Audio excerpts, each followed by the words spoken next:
com. All right, so you know Thursdays, a lot of times I talk about hot in the community, what's going on in the community. All right, and it's been a lot going on in the community, a lot recently, and I have a couple brothers here, Jay and Remedy. Yes, sir. Right, Sure. Yes, sir. and we're going to talk about, you know, we've made headlines, actually nationwide headlines, with recent event that happened in the New Haven area. Yes, sir. Police involved event. Yes. Shooting event. And so it's important to have you guys here. It's important to talk about this.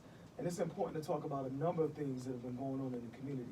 Even the mindset and how we approach different things in the community.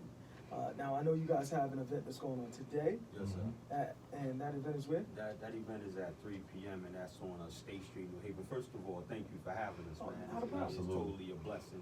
Yes, and sir. what we're trying to do is get in front of the many issues that affect our communities. Mhm. So we're having an event today that is for a young man that was shot in the State Street area, and just trying to bring awareness of that and show as much attention and support for, as we do for the other issues that we have, like police brutality and these different things that's happening in our communities. Now, in particular, I know that there was the event, and the video went viral. I guess it was caught on a security surveillance or whatever the case Yes. may be. And this was, I believe, a Hamden officer or Hamden and Yale. Hamden and Yale Hamden officer and the Yale officer. Okay, and shots were fired into a vehicle. Yes. And so this made national headlines, and I've seen a number of rallies going on. Now, what's the climate around this? Because things could get really hostile. Has there been talks with city officials and so on, with you guys in particular? Yeah, we've met in Hamden City Town Hall meetings for legislation.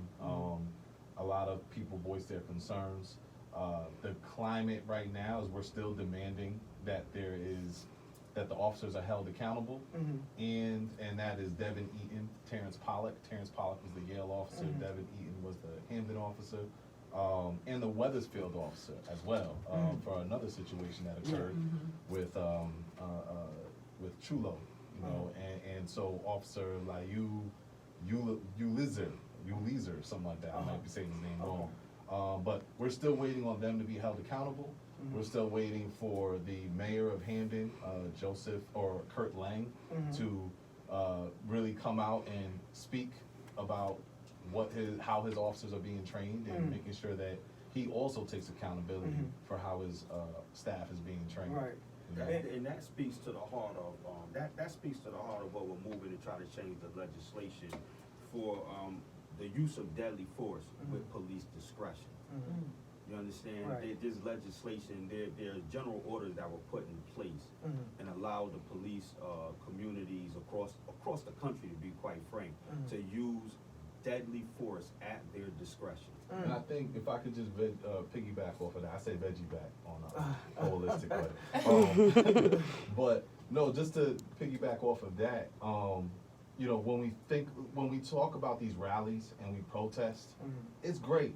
It's great to see the solidarity, you know, but I want us to keep the same energy when it's time to push legislation and policy. And there's a policy in place right now that Rem is speaking of that has been enacted since to keep black people under control during the riots. Wow. You know, and it's been in place ever since, and we need to be able to look at what we're focused on pushing instead of just coming out rallying with our emotions flared up, which I understand, I get it, but we gotta stay focused and keep that energy as we move forward. Wow, it's Hot 93.7, hot937.com. I have Jay and Remedy here.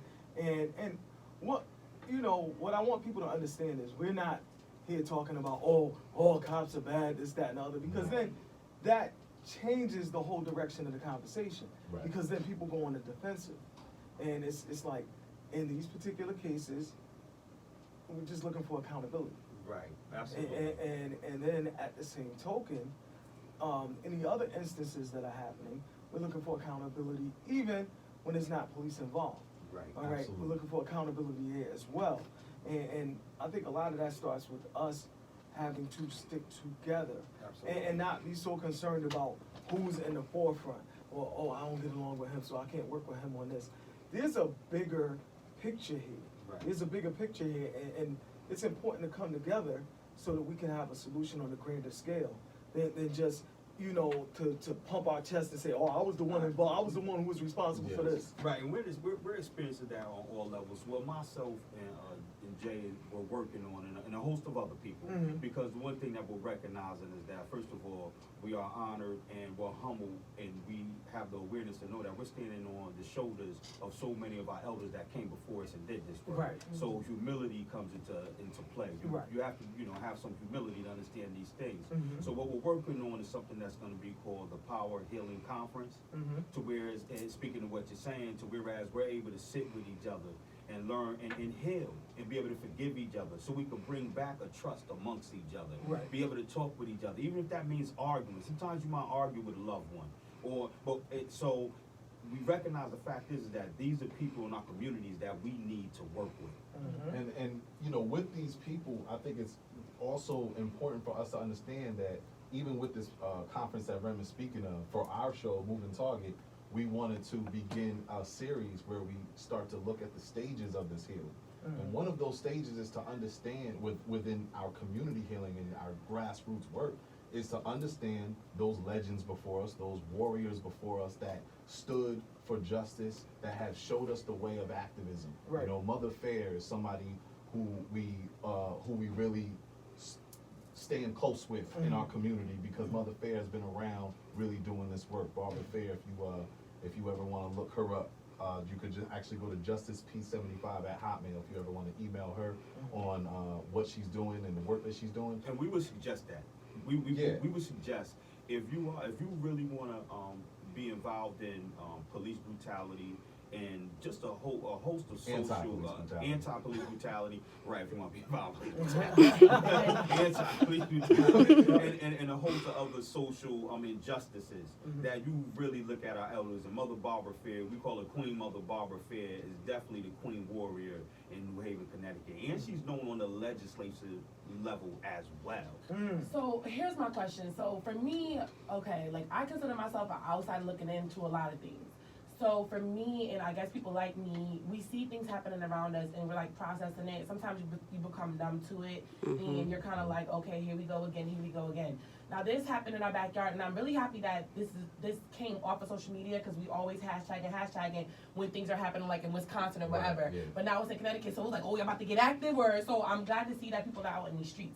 Now, how do you recommend for people like myself who feel like, because for me personally, I feel kind of helpless. I'm looking for leaders who can like tell us what to do. And what you guys are saying is powerful stuff, but realistically speaking, most people probably won't look up Mother Fair. You know what I'm saying? So what can regular, I would say, I don't want to say regular like you guys are not normal, but people who, we're not as active, we're not community leaders, what can we do on a day-to-day basis to get more active? On the other side of that, getting more active, I think a lot of times with people, it's hard to see past their own circumstances. It's hard to see past like, okay, yeah, that happened, but I still got to pay these bills. I still have my own issues. I'm still writing my own jail letters. I'm still handling. So kind of how can we, what type of day-to-day things can we do to get more active or be more, you know what I'm saying? Like, Absolutely. just something. And I'm glad you asked that, because I think this is where a lot of us stop. And it's not just those on the outside looking in, even those on the ground level, stop and start to hit this wall almost. Yeah. So I think one thing that's most important is do the due diligence to do your research. You know what I'm saying? To know what resources are around you. What do you want to fight for or against or support? Nobody got to change the world. Not one person's going to change the nation. And I think that's the thing, the people feel like, yo, what can I do to impact all of this that's wrong, and you got to kind of break it down to more minor details. Absolutely. Yeah. And those are very important. Yeah, you know what's going on in your community, but also what's very important is for us to be able to really, again, I go back to that word. If we could begin with humility, that's looking yourself in the mirror and recognizing I've done damage on some level. I feel like every time I go on, let's say Facebook as an example, and I'm clicking likes on pictures of our young queens or queens in general that may be dressed very provocative, they have the right to do that if they want to do that. What message am I sending? Am I adding on to that? So that's being humble, looking in the mirror saying, I gotta do better. Remedy, you gotta do better. So anybody that, quote unquote, we're all extraordinary, but quote unquote common people, look for organizations in your communities and say, how can I help? And it doesn't require a lot of time. You know, you got all the time in the week.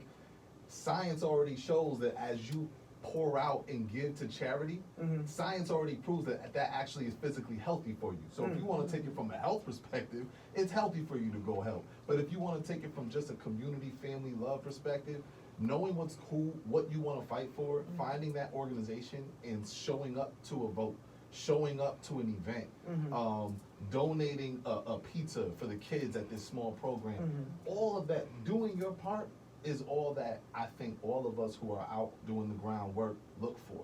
Is for everybody to just do their part. Sharing is great, Right. but we can't have a bunch of social media activists. Right. Can I just say one component Yeah, to yeah. understanding when, as you're looking for leadership, if you're looking for leadership, or if you're looking to be a leader, or whatever, however you're looking to work, one thing I want people to pay attention to and look for is whether somebody has a heavy deal of self-gratification. Because ones that truly give and are about our youth, about doing this work on a sincere level, we're not asking for anything. We're trying to give and pour in. Whatever it is I can give, I want to give. That's one reason I really feel like the youth connect with myself. I'm in the hood, bro. I'm where they are at, where gunshots are fired daily, back daily. Now I had to take an absence for a minute to get my mental health under control, but I'm back on the ground. You understand? So the youth feel that love, bro. I'm not here for myself. I'm here solely because I love you. So that sincerity is something else that ones that are trying to get into this work, look for that. Right. Yes, sir. Yeah, and I Yes, think even going deeper in what we said, I think it's part of us coming together and being involved, but take that ego out of it. Yes. Because a lot of times we walk in and we want to get involved, but we want that credit. We want everyone to know every single move that we're doing. So it's not you're doing it for the purpose, you're doing it for the self-gratification. Right. And it's like, just step outside of that and do it for the purpose. The rest will fall into place. But I think we have to let everyone know, okay, see, I'm here now. See, I'm right here now. Social Oh, media I'm doing this right activism. now. Right. And it's like, listen, we want some results. So cut all that out because now you're missing valuable pieces of it Right. with the time that you're posting and telling everybody I'm doing this, that, and the other. Absolutely. So stop trying to beat your chest, man, and just get out there and beat the street and get We've it done. been damaged. We as a people, we have been damaged. Yeah. I literally looked myself in the mirror. I read the Willie Lynch letter, let's say, and I looked myself in the mirror and said, where am I at in the Willie Lynch letter? What have I done? How have I contributed? You know what I mean? Yeah. We are damaged and we need to heal and come together on a whole nother level. That's another area, you know, the trauma. You know, we're dealing with a lot of secondhand trauma when we see these police shootings, police brutality. People have experienced it years ago or in their past, and now they're reliving it. It's the Right. same when R. Kelly's series came out. A lot of women and men were experiencing secondhand trauma just by hearing the stories. And we need to really dive into the trauma and the mental health part of how we need to heal. Right. And that comes down to, yes, presenting the topic and making that not such a stigma in the Black community, but it also comes down to holding space for conversations where we can really start sharing this. Absolutely, absolutely. And Listen, a great queen for that is Dr. Maya. Myaja Akbar, she has a book called Urban Trauma, and she has a really integrated wellness, a really great space that's in New Haven, and she even reached out offering support for those who are dealing with that secondhand trauma from the situation. wow. Yeah. Powerful. Now, your event this afternoon again for the people. Yes, sir. 3 p.m. on State Street by the Hess gas station in New Haven. Oh, man, listen, everyone in New Haven and surrounding areas, come out and support this, man. And y'all can check out Moving Target on Moving Target Media on YouTube Hey, as well. listen, Yeah. and do that and get involved, all right, and come out there just for nothing more than to network with your brothers and sisters Yeah. and see how, even if just a little bit, how you can make a contribution to it. Absolutely. All right. That being said, brothers, continue doing what you're doing, man. No question. And we Thank gotta you for have you having guys us, back brother. up here, all right? Yes. Thank you. All Thank right. you for having It's us. Hot 93.7. Keep it here. Cool.